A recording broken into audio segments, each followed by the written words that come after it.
I've been scarred and I've been bruised. I have learned just what to do. I need to leave my past behind me. I need to look to the future. No matter what will come, no matter what I've done, I know just what to do. And that's all because of you.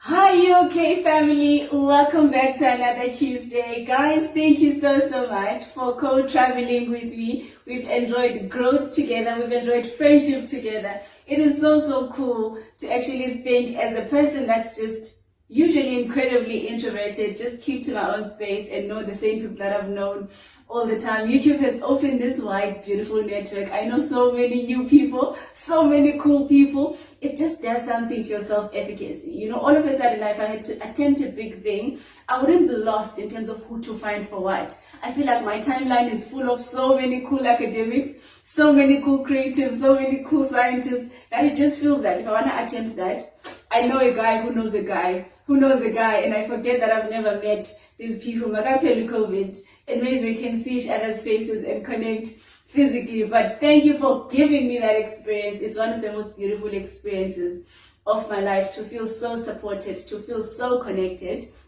especially in light of physical distancing, you know, because of COVID-19. I appreciate having this experience in my life, and it's so warm, it's so fulfilling, and I know what makes it fulfilling for me is the human connection and the reciprocity that we enjoy amongst one another. Guys, even the analytics are so much in pattern. I know exactly how many people are likely to watch immediately when it goes out, how many people are likely to have watched after a week. It's been consistent. Your love is beautiful. I love you too, and I hope that shows in how much I persist in delivering stuff of what I think is quality to you and what I consider to be helpful. Receive it as a token of appreciation for me and a window into my thinking and what I think is my gift.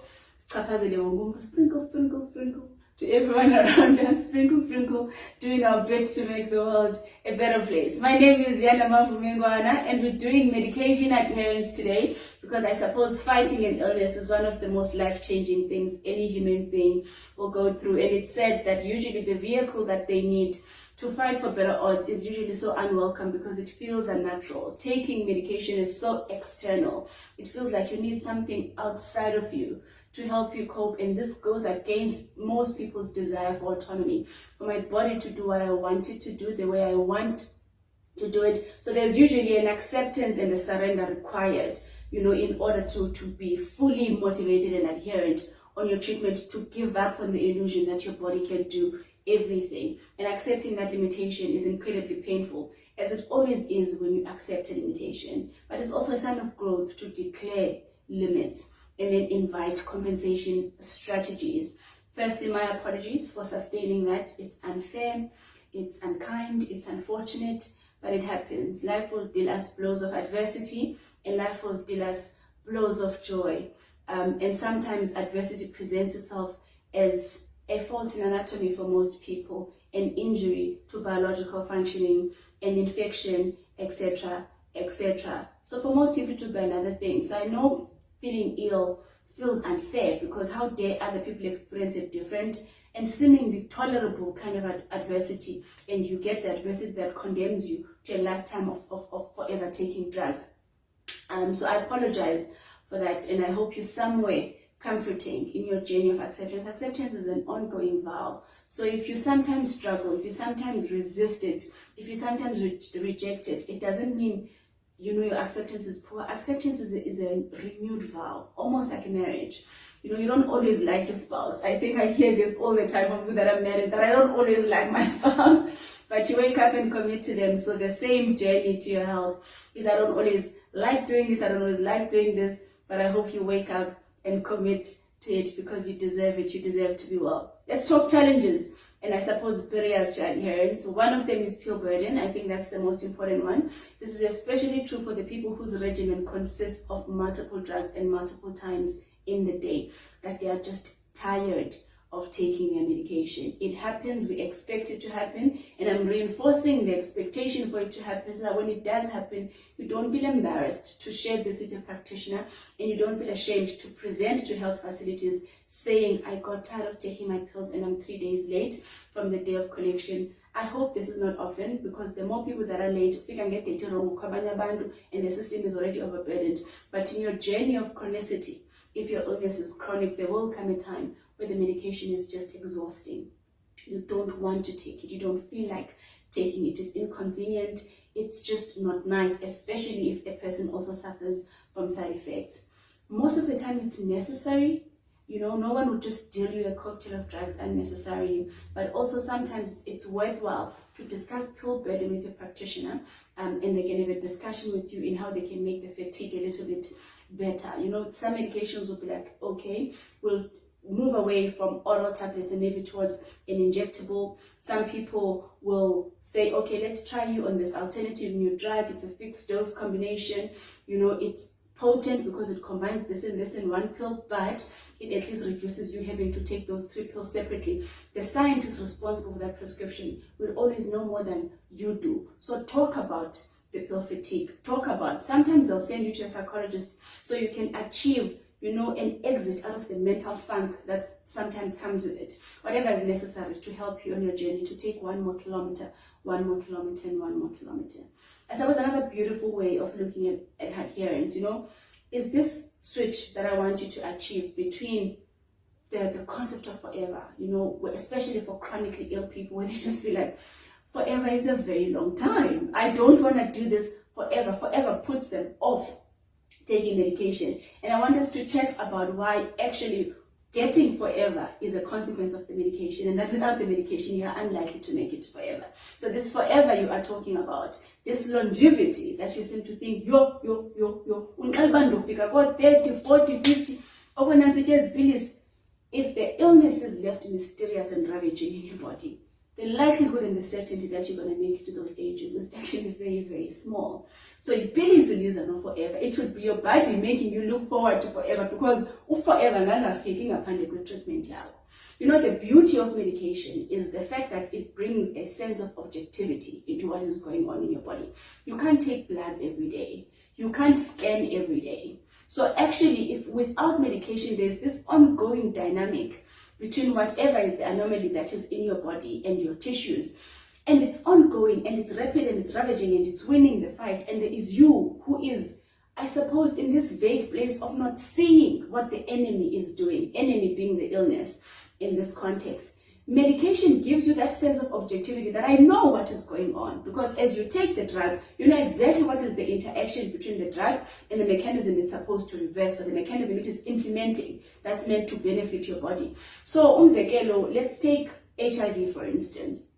You don't know how fast the virus is replicating. You don't know how quickly your CD4 count is declining if you're not taking your ARVs. But when you take your ARVs, it gives you this window of knowing exactly that there's a grip on it, and it's very unlikely to be continuing to replicate. So the guy on the other side of this fight, how are they behaving? Where are they being strong? How are they winning? And how do I counter that? And obviously you get these opportunities, good reviews, where you get feedback that confirms what has actually been going on. So I suppose there's a biological war inside, and medication is understanding that I've also got a biological weapon on the other side. So it limits the chances. When you meet chronically ill people, there's this crowding of the canvas that they do, where they feel like every little thing that their body struggles with is a consequence of the illness, even when it's not. And this comes from the guilt of knowing the illness is not under control. So it could very well be the illness. So every sneeze, they think it's time. Definitely won't die now. It's time, it's time, it's time. Every time there's a cough, it's this worry and anxiety of, okay, illness is could I be at the door? But there's a sense of peace. There's a sense of relaxation and hope that comes with knowing that the odds of your illness killing you according to the feedback you last got from your doctor, is more. So you cough in peace, not thinking, oh my God, that illness is definitely here to kill me today. because you know it's unlikely to be the culprit causing this, because I know exactly what is happening there. And it's only medication that gives that peace and sense of freedom to you, so that you don't think everything else that is going wrong, because being ill with one thing is not going to excuse you from the rest of the human experience of potentially being compromised by other things. But you think my hypertension is under control, my diabetes is under control. You don't think every time you're fatigued, the diabetes is back. You don't think every time you've got a headache, the hypertension is out of control, because you know it cannot be out of control. My hypertension is very well controlled. So you are to enjoy a human life experience without the illness yapping in your ear that you are sick, and you are going to die. So that's what medication buys you. So I'm trying to alter the relationship you have to it. It's not this thing here to ruin the vibe for you. It's here to give you peace. It's here to give you solace. It's here to give you comfort. It's the lifeguard if, I suppose, illness were to be a sea and you were drowning. Medication is on your side.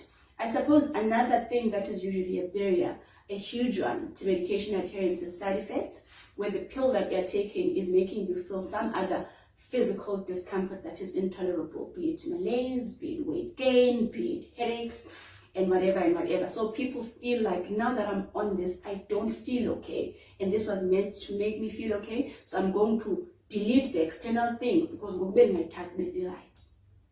This is true. Side effects are typically a form of discomfort in one way or another. But most people also don't know that the person that prescribed the medication for you is aware of so many different classes of drugs that could maybe address the same problem. I know in psychiatry, in psychology, a lot of people, the psychotropics usually have like very, very intolerable side effects, with weight gain, tremors, hypersalivating, and things like that a person doesn't know that, you know, if I had just chatted to my doctor, actually there was an option of a weight neutral, I suppose, antipsychotic that they could have recommended to me. But abaya, not the same pill causes the same side effect to everyone. So it's not like a keku plan B, but people don't know that. So they opt medication. Medication is not the only option. Finding a regimen that works for you is a better option. Actually, sometimes the doctor will even tell you, oh yeah, I'm expecting that it will subside after X amount of time. Then you know, but oh, bese checking if they get right. But you also get medication, and every time we restart other side effects, and you're in this cycle of defaulting. And because sometimes chronic illness isn't imminently painful, it doesn't have symptoms that are present and salient at the moment, it's hard to want to take medication, because people take medication for symptom relief. So it gives you this illusion that there's no immediate consequence to your defaulting.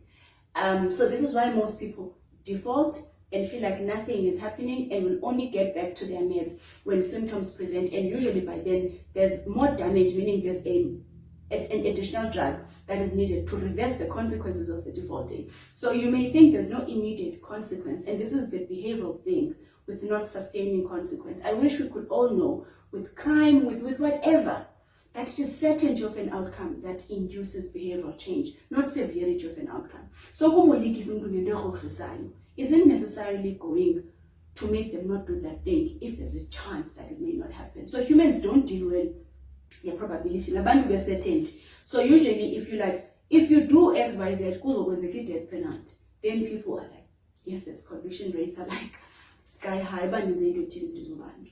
and this is what is going to happen. But if then so I don't want you to open your brain to that illusion that I was because certainty for us and treatment because when you're in that position again next time, it's easier to choose that choice. When you're in that position for next time, it's easier to choose that choice. So if you look at so expose reality, medication, that is the ideal. Just know and eat lonely feedback. That's what happens when you take medication. So because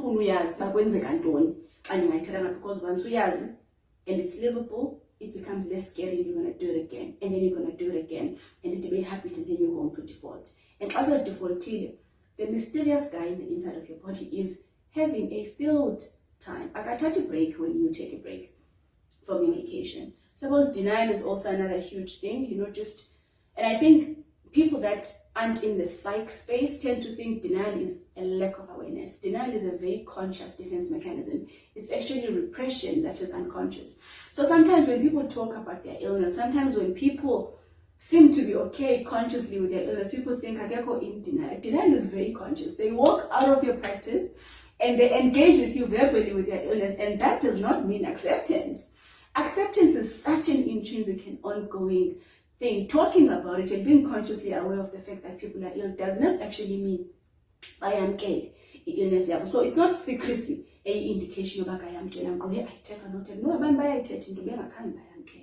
So I'll here go to walk the journey of acceptance. So he denied any medication because they are still in denial of the need for medication, of the limit of the human body, of, I suppose, the potency of the illness, because especially when we discover she is right, it's like early phases, the illness where they are just in denial that you are in danger. And it's not a joke. Like you're in real danger. And these are the people who want in therapy, so that in almost drips and drabs, the reality can be introduced and can be internalized. Because this is what we want with acceptance. We want you to internalize your reality, not just to know about it, and you are the observer of your reality when you are panda, so you are not constantly engaging with it. We want you to internalize that I'm ill, and therefore consent, to choices, as you call you. And denial is sometimes not accepting that you don't have the choice to be well anymore. That option isn't on the table. I know the ideal is to not need medication. The ideal is to be well. This is why we advocate for primary health interventions, because we really want you to stay well as long as you possibly can. But when you've been diagnosed, that fantasy is just a fantasy. It's not an option that is on the table. And actually, when you remove that option off the table, so when you lean towards acceptance, you realize that out of the options that are left, medication is one of the best odds. So if you want to negotiate for better odds, actually, if you're looking at the resource pool, meds are the better odds. But you will think meds are a less beautiful odd when you still think the illusion of wellness is still on the table. You are not well. And this ongoing disclosure needs to happen from the practitioner to remind you that you're not well. I'll pilang. Even if you feel well, I'll pilang. And this needs to be said all the time, so you can also begin to disclose to yourself slowly and gradually that you are not well. Because but how years are well, we as one was shaking options. Medication is the better of the evils. So we're not saying there's nothing wrong with taking meds. Of course, it's unnatural. It's an inconvenience. There's something wrong with taking meds. But we're saying, what devil about jubilate? There's a lion here, which is death, and there's a bird. We take the bird. Take the bird. This is less dangerous, in what is facing you. So it's really, really, really significant that you follow medical advice. You follow medical recommendations. The doctor is on your side. The doctor is on the side of your wellness. Ideally, and because a compromised immunity gives room for opportunistic infections and diseases. It makes you vulnerable and easily accessible to other things. Taking meds means it's the better odd. It keeps on negotiating better odds for you. Absence of comorbidities, better odds, a longer life. Every time you take the medication, it's a longer life. So, forever. Isn't it? And I suppose managing relapse as well, it's common that you're going to relapse, because lead especially when you take right medication, and relapse is common. Either and treatment and whatever. And relapse is one of the things I need you to stay as briefly as you can. So as a relapse,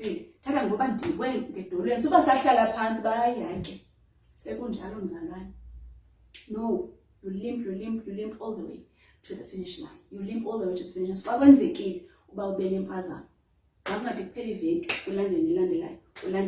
Because uzawuslipha sleep illusion bendithethi yoba xa kungekho consequence, it's easy for your brain to buy into fantasy living. I mean, we all want to live our fantasies. It's very tough actually to update fantasies zakho zikhawulelane nereality. Nobody likes doing that. It's an act of adulting and maturity to welcome reality. So suvuma ukuthi slip back to a childlike way of doing things, which is living in fantasy land. A treatment buddy makes this significantly better. 1 or 2 people that have earned the right to have an insight into your life story. I know disclosure, we usually think of it in a macro way, then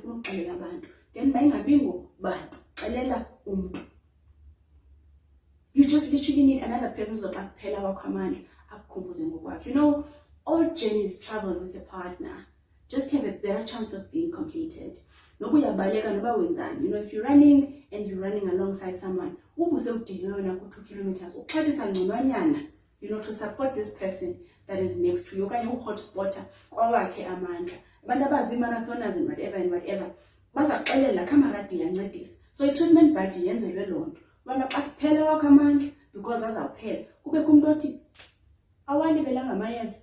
Ndicela ukudropha eclinic and yenze logistics zibe lula because xa uphelelwa zi-resources mhlawumbi xa umuntu wesibini, they will help you think, they will help you solve, and they will help you sustain this journey. So stop thinking of disclosure as this macro thing. You don't owe anyone intrinsic insights into your life when you're not comfortable. So the disclosure isn't for them.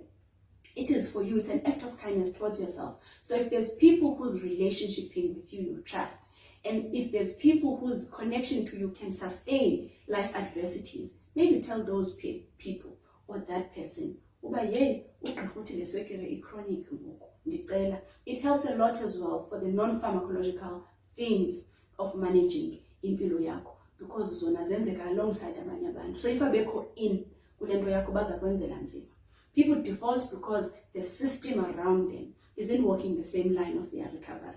So if udiabetic utyiwe i-Hewlett's abendlini, yaqonda kabayazi kaloku uba i-Hewlett's i-threat. So sitya le nto ikhoyo, but once you've disclosed, suddenly adjustments nalapha around wena urelapsa less futhi because ujongiwe nangabantu akaloku ntombi uyayazi uba qhutywa kanjalo. Okanye ugqirha ebethe similar to people that are overcoming an addiction, they do better when there's a buddy, you know, for this. So social support is always a winner. Social support is always a winner because in medication adherence, it pitches for better odds even more lifestyle changes alongside it. And so we exist in social spaces, and this is incredibly difficult when that social space isn't aware of your illness. Guys, medical advice comes from a doctor. If this person isn't the one managing your illness, verify his advice. Ubani uthengisa supplements ezithile. Abantu ba-argumentative, bengayifundanga le nto. Bamba hayi into ethile kuyethengiswa nguzibani is strengthen immune system. Khawusele into kugqirha wakho. Gqirha kuthi uyanceda. Ubiyanceda nyhani. That doctor is playing for your team. Akazukuvimba doctor iyanceda because naye ufuna uphile. So xa iphilisa, why would they be against you? But please, zininzi ngoku i-chance at the market because abantu are just trying to make a living. So nje ezinye izinto seziqhuba ngehlobo elifani. Not all of them have actual inherent credibility. And as a goal, impilo yakho is under threat. Ayidingi any threat. Engapha kwaleyana. So ndiyacela into engengo-medical advice from a medical practitioner. Khawuhambe uyoverifya kuye lo mntu manager illness yakho. Ne-side effects khawuphindele kuyo uyodwa. So ukuthi hayi isisu sincedwa ngale nto, hayi into ethile. Yes, I think I have covered everything, but I wish you a long life. I wish you a well life. Medication is playing for your wellness. I know medication is a drug. It's an altering thing. It's an external substance. And we want to do things independently and autonomously. That's an inherent human wish. Bravery to you if you are still on your medication. You're doing transformative, beautiful work because it goes against, I suppose, this nature of ours to move when we want to move, to sleep when we want to sleep. Afuna ukucinga hayi ngu-8 ndithatha medications andikwazi ubesendlele. Hayi. So iphulukisana nofuna ukuzilawula, and if you have sustained that adjustment time and time again, you've done important work. People who love you want to live long. So if you can't do it for yourself sometimes, do it for them, to keep on enjoying more beautiful days. I know abantu sebesondele ekufeni, or when their prognosis is not good, they feel like, what's the point? Send this offer. Even if that is true, the days leading to there, give yourself comfort in that they mustn't be painful. So sometimes take medication for quality of life, for pain relief, so that noba kuthiwa i-outcome izoba fatal, makungafika phayana sekudala ungcungcutheka ube ungazuyitshintsha. nano outcome, quality of life, a longer life if possible, wellness as long as you can retain it, because you deserve it, and people who love you deserve you at your best, and medication is playing for that team. Love you guys. I hope this helped. If you are dealing with an illness, of course we can't squeeze everything into this channel. We spoke a lot about the health aspects of what we do in our other platform, Sim Talks. Thank you for the people that have followed Sim Talks. Sim Talks is generally a physical gathering. It's a health education platform that we own with Uvuyo Bongela and Dr. Sintande Don, who's been on the channel previously. It is going to be back, and when it is back, we are going to stream the content for the digital supporters. So make sure you are on the platform, mostly on Facebook. Our community is larger on Facebook, and the health related matters you will mostly find there. But of course, medication adherence is a psychological element to it, and this is why we are mentioning it here. Again, and I will see you next Tuesday. Bye.